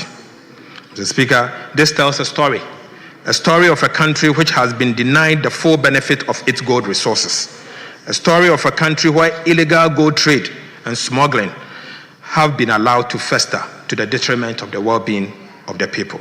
Right Honorable Speaker, on the 8th of July 2025, His Excellency President John Mahama inaugurated a task force to tackle illegal gold trade and smuggling. I also want to use this opportunity as the Sector Minister to reiterate that the government of President Mahama would deal ruthlessly with anyone found engaging in illegal trade and smuggling, as these nation-wrecking activities sabotage the progress of our country. Mr. Speaker, I also want to reiterate the point that no one should come to us and beg, because we will not spare. Mr. Speaker, the 24-hour economy and accelerated export development program deserves some update. Mr. Speaker, earlier this month, President Mahama officially launched the 24-hour economy and accelerated export development program, Ghana's ambitious and integrated strategy to boost production, create sustainable jobs, and modernize our economy. The 24-hour economy and accelerated export development program represent a national reset aimed at reducing import dependence, expanding domestic production, improving market access, and building a competitive, skilled workforce for a dynamic economy. Right Honorable Speaker, the anchor of the 24-hour economy and accelerated export development program is the Volta Economic Corridor, a transformational project to unlock the vast economic and environmental potential of the Volta Lake and its surrounding lands. Mr. Speaker, the Volta Economic Corridor revives and expands on Dr. Kwame Nkrumah's original vision of the Volta project as a hub for agro-industry, trade and transport, now reimagined to fit today's economic reality and regional opportunities. Mr. Speaker, the Volta Economic Corridor will be executed through the following pillars of the 24-hour economy and accelerated export development program. Right Honorable Speaker, Grow 24 will irrigate 2 million hectares of farmlands for year-round farming instead of the traditional seasonal farming. Right Honorable Speaker, Make 24 will establish agro-industrial parks for textiles, pharmaceuticals, and food processing. The Speaker, Show 24 will develop tourism clusters and hospitality hubs along the Volta Lake. And Connect 24 will turn the lake into a major inland transport route, cutting haulage costs and linking northern, southern, eastern, and western Ghana. Mr. Speaker, to support this transformative program, the Ministry of Finance will, in the 2026 budget, outline targeted incentives for the Volta Economic Corridor. These measures will be carefully designed to attract private capital, drive enterprise growth, and create decent, well-paying jobs. The Speaker, for emphasis, the Ministry of Finance will, as part of the 2026 budget, outline a targeted incentive for the Volta Economic Corridor. Right Honorable Speaker, the government will only facilitate and not dominate this ambitious growth goal. The Speaker, I now take you to the big push. Right Honorable Speaker, as part of the 2025 budget, we announced the commencement of the Big Push program, a flagship initiative of President John Dramani Mahama for massive infrastructure development. Since then, the President has dedicated all Big Push budgetary allocation for the next 2 years. Mr. Speaker, and I mean all Big Push allocation for the next 2 years to improve road infrastructure. Mr. Speaker, you may recall that Parliament approved that all oil revenue and mineral royalties accrued to the budget were dedicated to the Big Push. As a result, an amount of 13.8 billion Ghana cedis was allocated in the 2025 budget for the Big Push program to be used for road infrastructure. Mr. Speaker, the Minister for Roads and Highways has spent the last 6 months of his time in office touring the whole country to assess firsthand the state of our roads. Mr. Speaker, the Ministry of Roads and Highways has undertaken studies and prepared comprehensive engineering interventions and cost estimates for roads projects across the program, across the country for the Big Push program. Right Honorable Speaker, the Ministry of Finance has since issued commencement authorization for the following road infrastructure projects under the Big Push program. Mr. Speaker, these are the following Big Push projects as approved by the Ministry of Finance. Mr. Speaker, number 1, the construction of a new bridge on the Oti River at Dambai. Number 2, rehabilitation of Wahan Road. 3, upgrading of Tumu Hamile Road. 4, upgrading of Tumu Han Laura Road. 5, reconstruction of Navrongo Tumu Road. 6, rehabilitation of Techiman Nkonsia Wenchi Road. 7, rehabilitation of Wenchi Sola Road.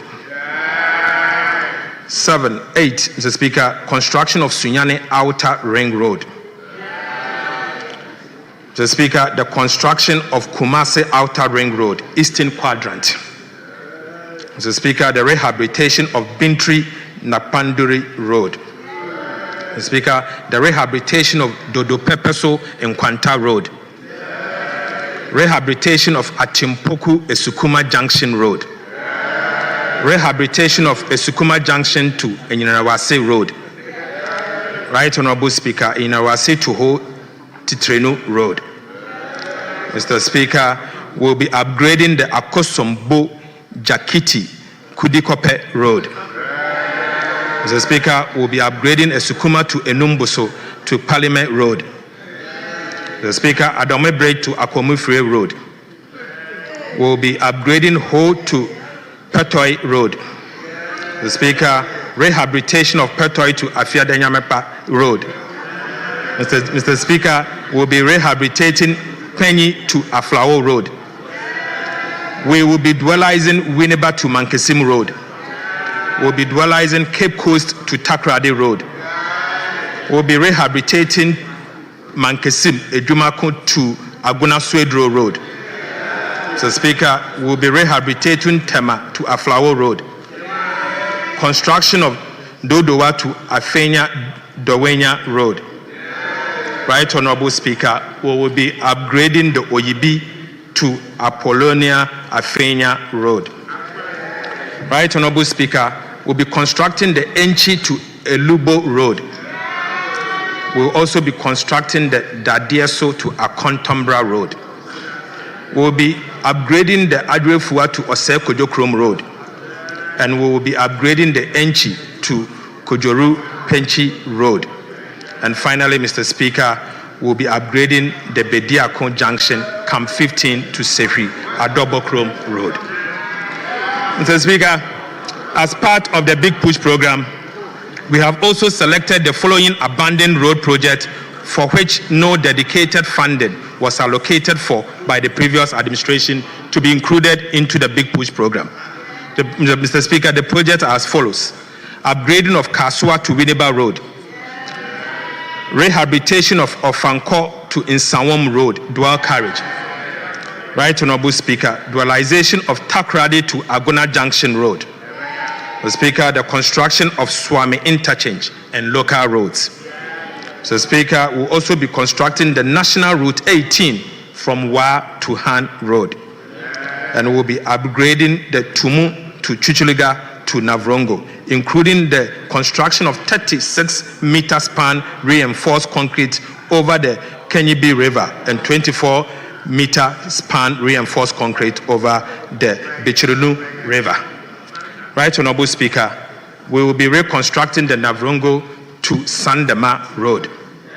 Mr. Speaker, we will be rehabilitating the Tepa to Gosu Road, rehabilitating the Hohoi to Jasikan Road, and we will be rehabilitating Nkwanta to Oti Damanko Road.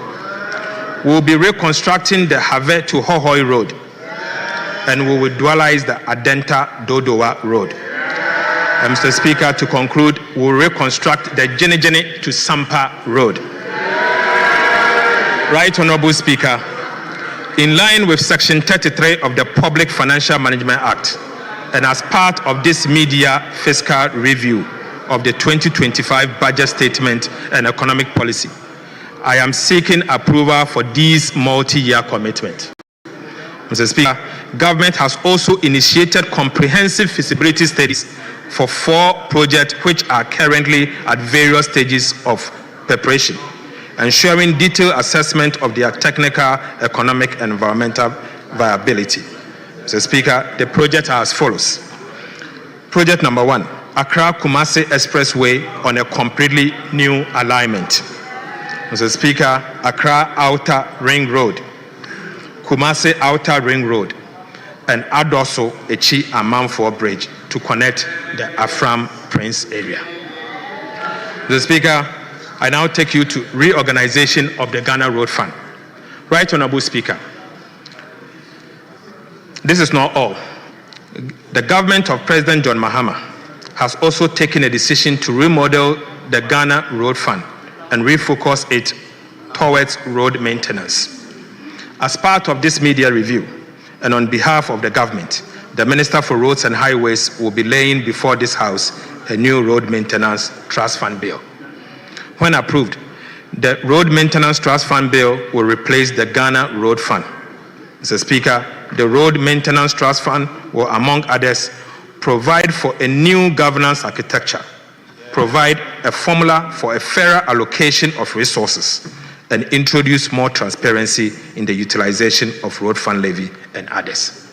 Mr. Speaker, government has identified 166 constituencies in dire need of road infrastructure.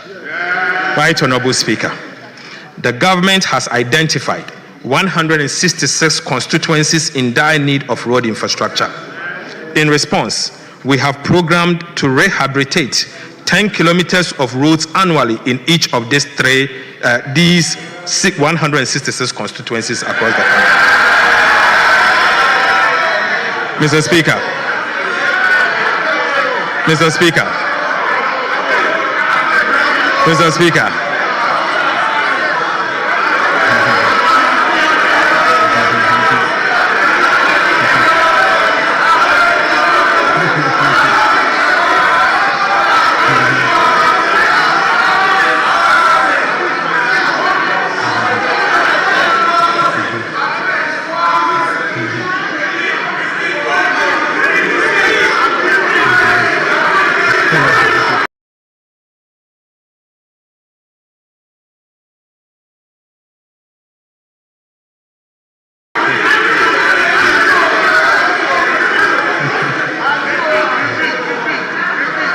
Right Honorable Speaker,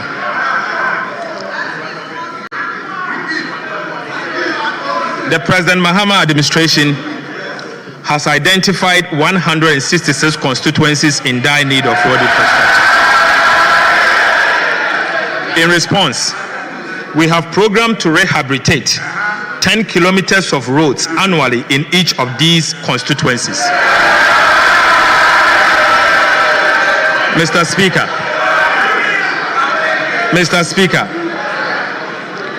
This translates to about 5,000 kilometers of road to be constructed in these 166 constituencies in dire need of road infrastructure over the next 3 years.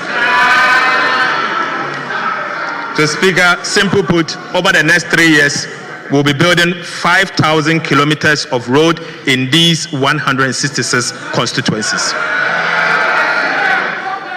Mr. Speaker, I am pleased to inform this House that we have paid all nursing and teacher training allowances from January to June 2025. Right, Honorable Speaker, from the end of this month, July 2025, all nursing and teacher trainees will receive their allowances promptly at the end of every single month. Mr. Speaker, I'll now move to the conclusion.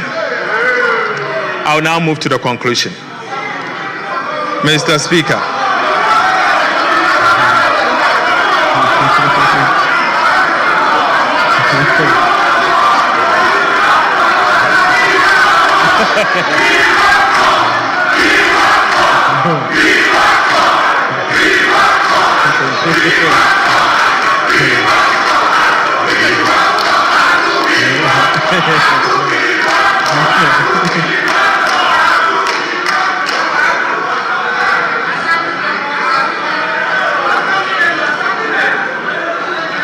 Mr. Speaker. Right, Honorable Speaker. Honorable members, I conclude this media fiscal policy review. We have other business. It's not only this one. Please.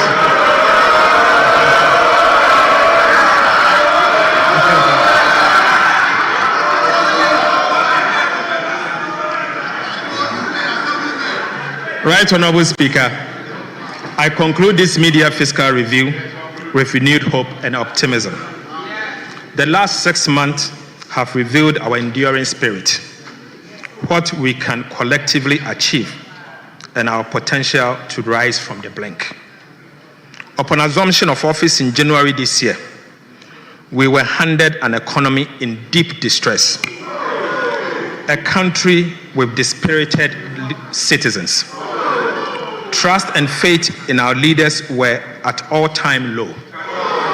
The fundamentals were not only weak, but broken. Mr. Speaker, and the misery and suffering were palpable. Mr. Speaker, in just 6 months, in fact, under 200 days, under the decisive leadership of President John Mahama, we have begun to change the story. Mr. Speaker, President Mahama's economic management model is working. The turnaround is in sight. Mr. Speaker, the signs of economic progress are visible and measurable. Mr. Speaker, first quarter economic growth is at 5-year high. Our debt to GDP ratio is at a 5-year low. Mr. Speaker, inflation has declined to a 4-year low. Right, Honorable Speaker, our credit rating has improved from junk to B- with stable outlook, a 2-notch upgrade and a 4-year high. Right, Honorable Speaker, we have almost reversed all the cedi depreciations in the years 2022, 2023, and 2024, with no cedi depreciation in the year 2025. Mr. Speaker, the level of the appreciation of the Ghana cedi has never happened in the history of our nation. Prices of petrol and diesel at the pump have reduced significantly to the benefit of consumers. And the price of sugar, rice, and cooking oil at a 4-year low. Mr. Speaker, the price of 25 kilogram bag of Royal Aroma rice, which used to be sold at 650 Ghana cedis in January, is now being sold for 356 Ghana cedis. Mr. Speaker, the price of a lonka of sugar, which used to be sold for 50 Ghana cedis in January, is now being sold for 44 Ghana cedis. Right, Honorable Speaker, price of 25 litre of cooking oil, which used to be sold for 980 Ghana cedis in January, is now being sold for 640 Ghana cedis. Mr. Speaker, price of konkonte, 1 sack. Price of konkonte, 1 sack, which used to be sold for 1,200 Ghana cedis in January, is now being sold for 950 Ghana cedis. Mr. Speaker, a ton of iron rods, which used to be sold at 9,400 Ghana cedis in January, is now being sold at 7,500 Ghana cedis. Mr. Speaker, onions, 1 paint bucket, which used to be sold at 120 Ghana cedis in January, is now being sold for 95 Ghana cedis. Right, Honorable Speaker. POP cement, which used to be sold for 115 Ghana cedis in January, is now being sold for 90 Ghana cedis. The Speaker, maize, maize, 1 sack, which used to be sold for 1,600 Ghana cedis in January, is now being sold for 1,450. And Mr. Speaker, the Minister for Agriculture has promised that it will go down even more. Mr. Speaker, the price of Yas sanitary pad, which was 25 Ghana cedis in January, is now going for 15 Ghana cedis. 15 Ghana cedis. Mr. Speaker, palm fruit, 1 olonka, which used to be sold for 40 Ghana cedis, is now being sold for 25 Ghana cedis. Mr. Speaker, this is the reset President Mahama promised. This is the reset President Mahama promised. It has been 6 months of hard work. We have lessened the burden on households and businesses. Mr. Speaker, contrary to the perception that we are not spending, we are indeed spending, and spending at the right places. We are making the right investment in the lives of the people of Ghana. Mr. Speaker, as we speak, an amount of $700 million US dollars of Eurobond obligations has been paid. An amount of 10 billion to domestic bondholders has been paid. Mr. Speaker, an amount of 2.9 billion Ghana cedis to the District Assembly's Common Fund has been paid. Mr. Speaker, an amount of 2.7 billion Ghana cedis to the Social Security and National Insurance Trust has been paid. Mr. Speaker, an amount of 9.1 billion Ghana cedis to the energy sector for stable power supply has been paid. Mr. Speaker, an amount of 5 billion Ghana cedis of arrest has been paid. Right, Honorable Speaker, an amount of 4.6 billion to the Ghana Education Trust Fund has been paid. Mr. Speaker, an amount of 1 billion Ghana cedis to the free secondary education program has been paid. Mr. Speaker, an amount of 4.6 billion Ghana cedis to the National Health Insurance Scheme has been paid. Right, Honorable Speaker, an amount of 1.4 billion for the National Health Insurance claims has been paid. Mr. Speaker, an amount of 252 million for vaccines and essential medicine has been paid. Mr. Speaker, an amount of 72.8 million Ghana cedis as capitation grant has been paid. Mr. Speaker, an amount of 895 million to the school feeding program has been paid. Right, Honorable Speaker, an amount of 477 million to the LEAP beneficiaries has been paid. Mr. Speaker, an amount of 122.8 million for BECE registration has been paid. Mr. Speaker, an amount of 300 million to the no-fee stress policy has been paid. Right, Honorable Speaker, an amount of 191.7 million Ghana cedis as teacher training allowances has been paid. Mr. Speaker, again, an amount of 462.6 million as nursing training allowances has been paid.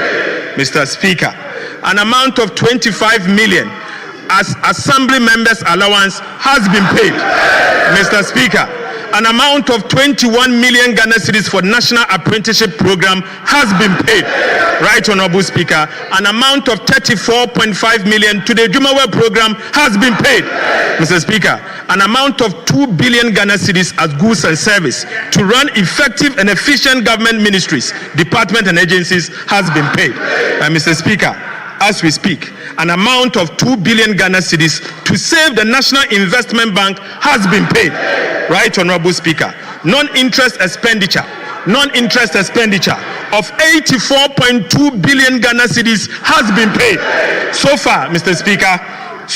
Speaker, from January to June, total cash of 114.5 billion has been paid from the consolidated fund.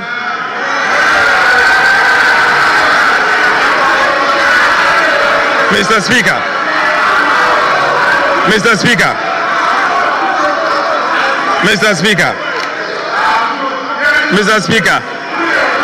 we are spending at the right places.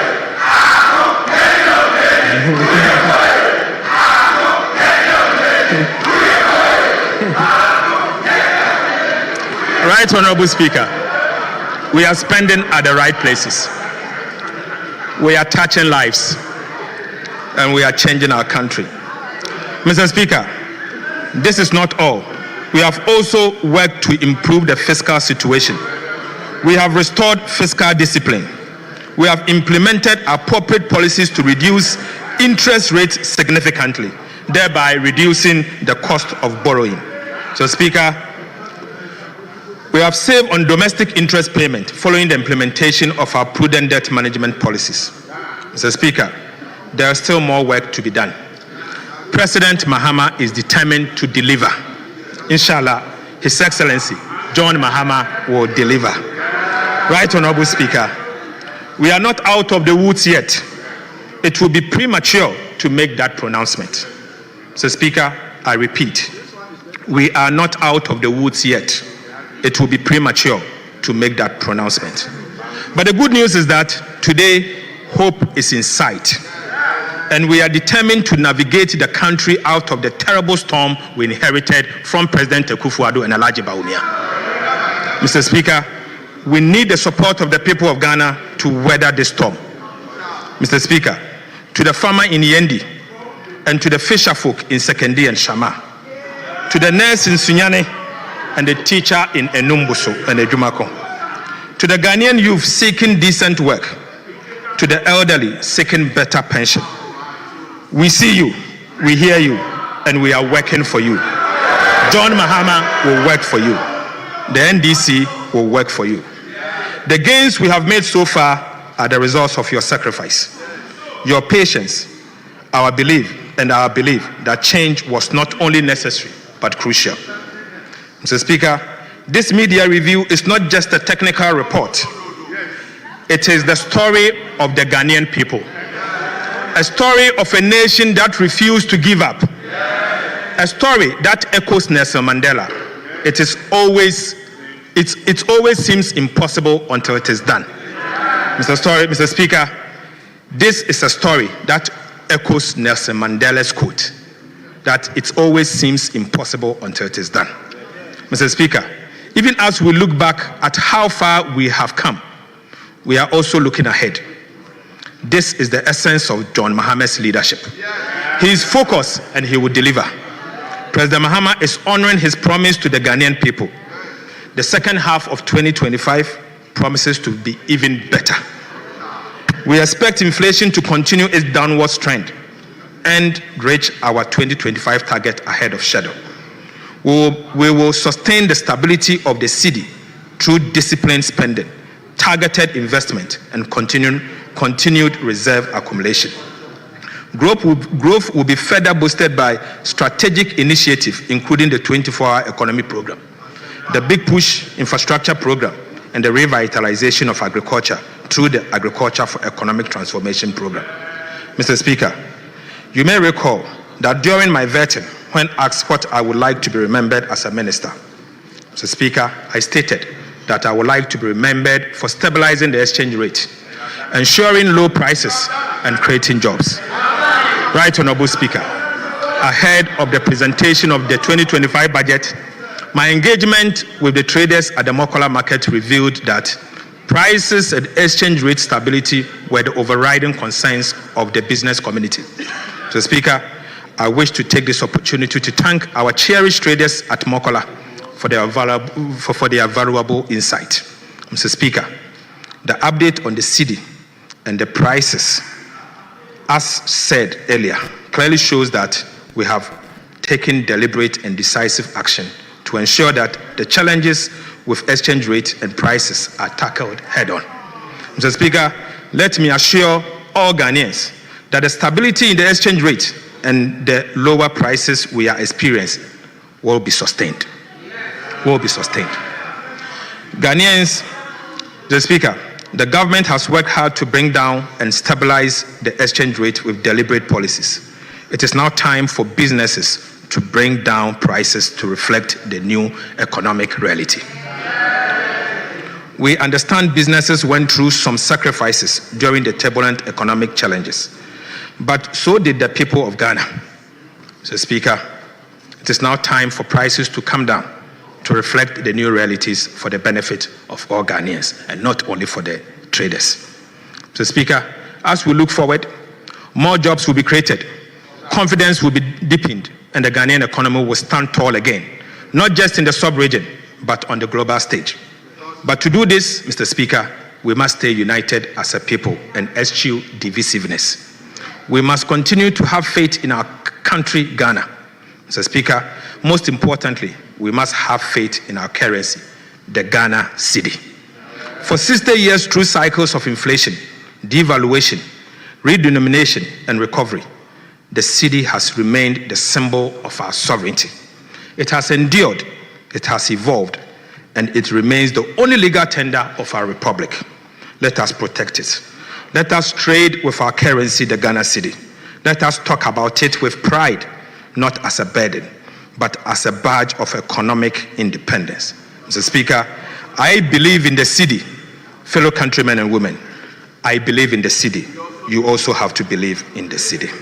Mr. Speaker, to all of us who have the privilege to serve in the leadership of our nation, let us unite and do this for ourselves, for our children, and for our children's children. It is our collective responsibility to reset our country. Ghana needs us more than ever. Our people needs us. Mr. Speaker, I cannot conclude this address without expressing deep gratitude to His Excellency President John Dramani Mahama, whose unwavering dedication and vision continue to anchor this national reset. Mr. Speaker, on a personal level, I thank His Excellency the President, because without him, this work couldn't have been achieved. Mr. Speaker, he is indeed the anchor towards our economic reset. Right Honorable Speaker, and to you, Father, Mr. Speaker,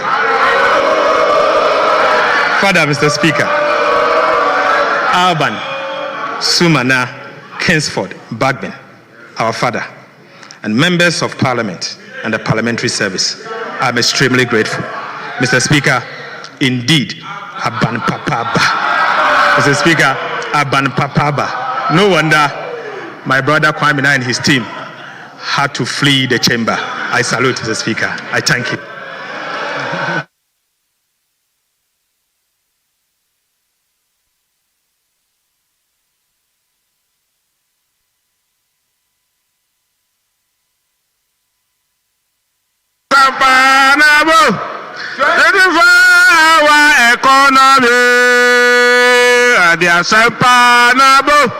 Asampanabo, to revive our economy. Asampanabo, to revive our economy. Honorable members, Kenya Deni Uyebo, Ato Kenya Deni Uyebo, Ato Kenya Deni Uyebo. Attention.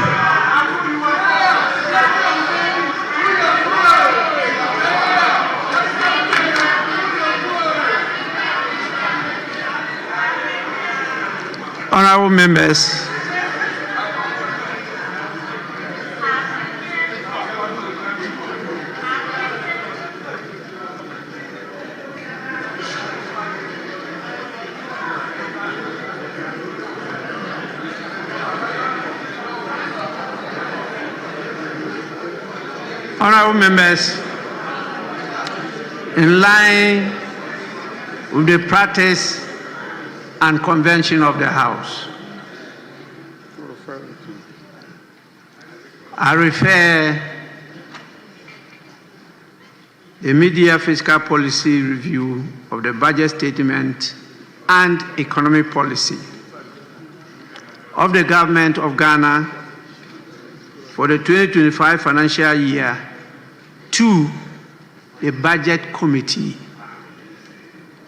to be assisted by the leadership of the Committee on Finance for deliberation and report to the House.